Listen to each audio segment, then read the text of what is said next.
જય કોળી સમાજ। હું સ્વર્ગસ્થ ઘનશ્યામભાઈની દીકરી। અમારી સાથે જે અન્યાય થયો છે અને અમારો પરિવાર નોંધારો બન્યો છે, અમે રજળી પડ્યા છીએ, ત્યારે અમારી વારે આવતા સમાજના લોકોને કેમ રોકી રહ્યા છો? હત્યા સમયે તો ન આવ્યા, પણ અમારા ઘરે કોઈ આવે નહીં તેવો પેરો ગોઠવાવી પૂરી શ્રદ્ધાંજલિ પણ નથી આપવા દીધી।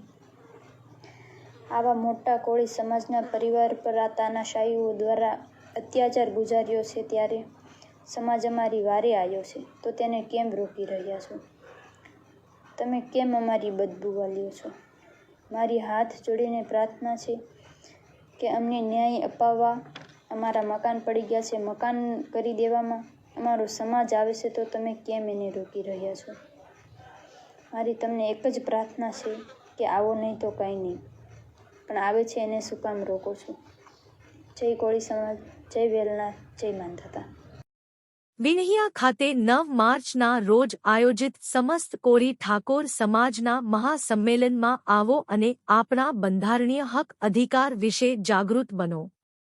આઝાદીના 77 વર્ષ બાદ પણ મંડલ પંચની બધી ભલામણોનો અમલ નથી થયો, તેના માટે સરકાર કરતાં આપણે ખુદ વધુ જવાબદાર છીએ। આપણા ઓબીસી સમાજને બંધારણમાં ડોક્ટર બાબાસાહેબ આંબેડકરે કયા કયા હક અધિકાર આપ્યા છે તે જ આપણે જાણતા નથી, એટલે હક અધિકાર મેળવવા ખુદ શાસક બનવાને બદલે બ્રાહ્મણ વાણિયાના પક્ષોને સમર્થન આપીને તેને શાસક બનાવીએ છીએ અને ગર્વથી ગુલામી કરીએ છીએ।